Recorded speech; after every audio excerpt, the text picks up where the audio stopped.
I'm Basanta. I'm the team leader of GUIDE. GUIDE is working for the socio-economic political empowerment of women so that women can have the access and control over the local resources as well as the knowledge and right, which will ultimately help them to have the better life and also for the family and the communities. Our major approach is training the group of rural women to acquire leadership skills through which they gain knowledge and also assert their rights. So we often meet twice in a month to help internalize the various kinds of problems they face and to express the problems through various role plays. So the major strategy we follow now is help the women to stay in their own community in the village, where we will have a healthy life through sustainable agriculture.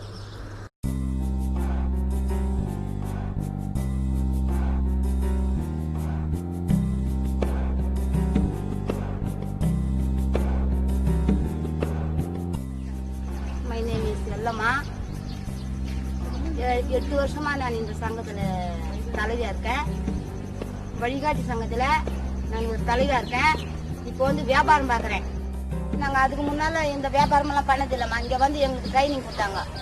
இதே மாதிரி காய்கறி வியாபாரம் பண்ணா, இதே மாதிரி கிராமத்து மக்களும் பிழைக்கலாம், நீங்களும் மார்க்கெட்ல எதுவுமே வியாபாரம் பண்ணலான்னு அதுல தான் மக்களுக்கும் சொல்லி கொடுத்துக்கிறேன். நானும் வியாபாரம் பண்றேன். அதாவது நர்சரி போடுறேன். இப்போ காய்கறி தோட்டம் வச்சுருக்கேன். தக்காளி, வெங்காயம், புடலங்காய், அவரைக்காய், பூசணிக்காய் மருந்து போடாம எங்க தோட்டத்திலே விளையுது. இதை கொண்டு மார்க்கெட்டுக்கு போட்ட மீதி நாங்க வித்து வியாபாரம் பண்றோம். குழந்தைங்களுக்கும் நல்ல இது காய்கறி எல்லாம் கிடைக்குது, எங்களுக்கும் லாபம் கிடைக்குது.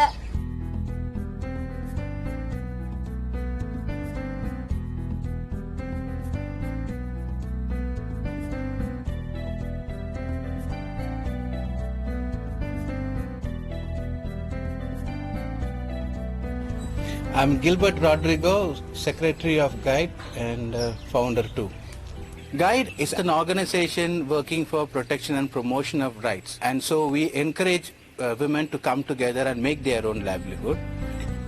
Most of them are from landless agricultural labor families, and when they first got the lands from the panchayat to cultivate, there wasn't any problem. But later, the government was trying to get all the common lands to be given to companies under the new wasteland development program. So it's where they lost the land, so they had to go look for private farmers to lease lands to them. There is no guarantee that the lease would continue because there is no written agreement. Also, the women can't think of having trees because when the land becomes valuable, the farmer would be tempted to take it back. So it gets restricted to vegetable cultivation because vegetables are available on daily basis for sales, and then some amount of vegetable which is not sold can go back into the family. We encourage them to grow greens which within 15 days would start yielding, to grow paddy in the monsoon season when the land is wet. In some areas they want to grow a little bit of cotton, and it's up to them to decide how much they need. The philosophy behind organic farming is that you don't kill anything. When you say organic, all your input has to be natural.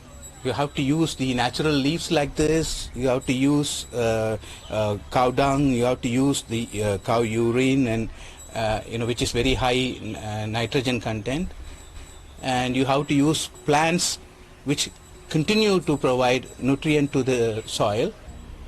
In many places, within 3 years time, the soil starts showing positive signals, and on top of that they have organic pest repellent, bitter leaves like neem, pungemia, castor, and the urine of cattle. We put them all together in water and keep it fermenting for a period of about 10 days, and the extract is so strong you will have to add 10 times more water before you use it. In fact, it has a smell which the insects don't like. So the moment you spray it, they run away. They run away to the next farm. There are industries now looking for lands, and there are real estate people who want to put up housing plots in these remote corners, and the farmers have been tempted to sell it to them. So everywhere when they find the land is paying more than it would get from an agricultural activity, they are trying to sell it. Now look at these villages where agriculture has reduced recently. Men are finding jobs outside and their money is not coming into the families. Women, if they have some education, they are tempted to go out to find jobs with, say, export promotion zones, where you get lower wages, less guarantee for work. So it's important that we help this community to sustain itself, and to sustain itself the community has to prove that they have something to hold on to in their village. So GUIDE is now trying to raise funds to get these women to buy these lands, and the women are willing to take an interest-free loan and pay back the money. So what we need is some money to help them to buy these lands.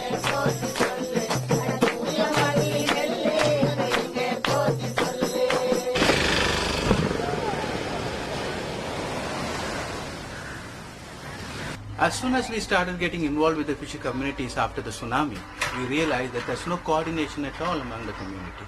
So we helped them to come together in the district of Kanjipuram, where we have 46 fisher villages. They came together, they formed a committee, and just not men alone, they have women as representatives from each village.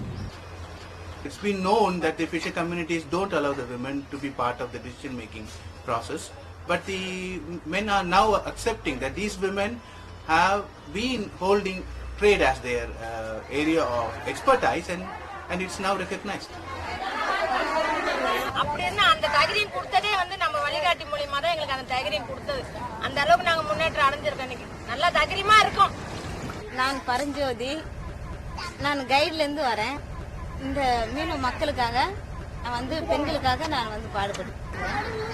அப்போ அந்த மீன்லாம் வந்து நம்மள குடுத்துறாம நம்மளே அதை எடுத்து நம்மளே வந்து அதை பதப்படுத்தி நம்மளே வந்து மார்க்கெட்டிங் பண்ற அளவுக்கு நம்ம உருவாக்கலாம் அப்படின்னு சொல்லிட்டு எதிர்காலத்தில் திட்டம் உருவாக்கி இருக்காங்க மீனவ மக்கள். பெண்களே வந்து அப்படியே கூட்டா சேர்ந்து ஒரு மீன் கடை ஆரம்பிச்சு அவங்களே வந்து வியாபாரம் பண்ற அளவுக்கு இன்னைக்கு ஒரு கடை வந்து நம்ம வழிகாட்டி மூலமா ஒரு வாய்ப்பு வந்து உருவாக்கி இருக்கிறோம் பெண்களுக்கு. After the tsunami, the governments are keen to lease out coastal lands to anything other than for residents of the fishing communities, like the beach resorts, the companies, the aquaculture, everything. What happens now is that for the fishermen, they have been told that it's not safe for them to be on the coast, but it looks as if everything else it is safe, which is ironical. The coastal fisher communities for the first time are coming together, and not only that, they are also realizing the need to bring the non-fisher communities of the coast to come along with them to show solidarity, all to ensure that the coastal resources remain with them. In other words, to stop from multinationals ripping away these resources from them. இந்த கடலும் கடற்கரை வந்து நம்ம மக்களுக்கு தான் சொந்தம். அது வந்து நம்ம மக்களுக்கு தான் அது சொந்தமாகணும்.